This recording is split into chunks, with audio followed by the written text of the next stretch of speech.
सीखते रहने में ही जिंदगी का असली मजा है। अच्छा या बुरा वो पूरी तरह से आप पर ही निर्भर डिपेंड करता है। अगर हर रोज आप कुछ नया सीखने की कोशिश नहीं कर रहे हैं तो अवश्य ही आप कहीं न कहीं फंसे हुए हैं और आप ही है जो इस कैद से खुद को आजाद कर सकते हैं। स्वयं पर विश्वास रखिए और अपनी समस्याओं को समाधान में बदलिए। नमस्कार दोस्तों, मेरा नाम है समीर। दोस्तों, आपका में बहुत बहुत स्वागत है। तो चलिए शुरुआत इधर से। रोहन कानपुर की एक प्राइवेट कंपनी में कार्य करता है। उसका परिवार भी वहां उसके साथ ही रहता है।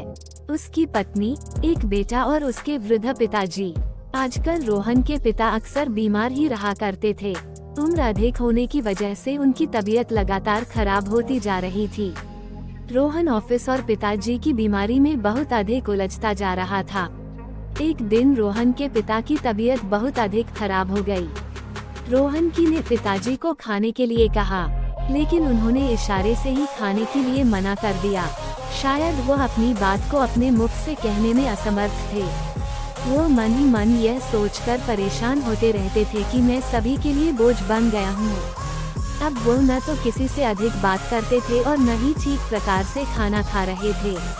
बार बार खाने के लिए मना करने पर रोहन और उसकी तंग आ गए और रोहन बड़े ही जोर से अपने पिता पर चिल्ला उठा। रोहन का पुत्र शौर्य को यह देख अच्छा न लगा। वो अपने दादाजी के सबसे करीब था। शौर्य रसोई से भोजन की थाली लेकर आया। उसने अपने हाथ से रोटी का एक निवाला लिया और अपने दादाजी की ओर बढ़ाया। दादाजी ने शौर्य का हाथ पकड़ लिया और फिर से इशारे से खाने के लिए मना किया। जैसे ही शौर्य को दादाजी के हाथ का स्पर्श हुआ तो उसे दादाजी का हाथ बहुत गर्म महसूस हुआ। शौर्य ने जल्द से थर्मामीटर लिया और दादाजी का तापमान चेक किया। देखने पर पता चला कि दादाजी को बहुत तेज बुखार था। बिना देर किए शौर्य ने बुखार की दवा अपने दादाजी को दे दी। कुछ ही समय में दादाजी का तापमान सामान्य हो गया। अब दादा और पोते ने मिलकर एक साथ भोजन किया। दादाजी अब पहले से खुश नजर आ रहे थे। यह देख रोहन और उसकी अपने आप पर बहुत शर्मिंदा हुआ। वो समझ चुका था कि परेशानी बहुत ही अधिक छोटी थी, लेकिन उसने ही उसे बड़ा कर दिया था। रोहन और उसकी ने पिताजी से माफी मांगी और अब सब कुछ सामान्य हो गया था। कहानी की सीख। यहाँ बात तो बहुत छोटी सी है, लेकिन हमें एक बड़ा मैसेज देती है। हमारे माता पिता के वृद्ध होने पर वे हमारे लिए किसी के काम के नहीं होते हैं।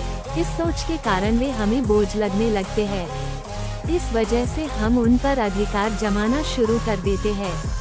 शायद हम सब यह भूल जाते हैं कि जब हम बचपन में अपनी परेशानी को ठीक प्रकार से नहीं बता पाते थे तो हमारे माता पिता बड़े ही प्यार से हमारी परेशानी को हल करते थे। लेकिन जब माता पिता इतने समर्थ नहीं होते हैं कि अपनी परेशानी हमें बता पाए तो यह हमारा कर्तव्य बनता है कि हम भी उनकी परेशानी को उतने ही प्यार से दूर करें, उन्हें ठीक प्रकार से समझें। हम वह गलती न करें जो कि रोहन कर रहा था। समस्या बहुत ही छोटी सी थी, लेकिन रोहन के पास इतना समय नहीं था कि वह कुछ देर अपने पिताजी के साथ बैठकर उनकी समस्या को समाधान में बदल सके। क्या आज के दिन में आपने भी सीखा है कुछ भी नया? क्या डेवलप कर रहे हैं कोई नई स्किल्स? यदि जवाब हाँ है तो आप सही दिशा में हैं, और जवाब नहीं है तो आज से ही शुरुआत कर दीजिए। कहीं आप भी जाने अनजाने अपने माता पिता को दुखी तो नहीं कर रहे हैं। कर्तव्य, grandfather and grandson heart touching Hindi story पर आधारित यह प्रेरणादायक कहानी आपको कैसी लगी? आप अपने विचार कमेंट के माध्यम से हमारे साथ शेयर कर सकते हैं।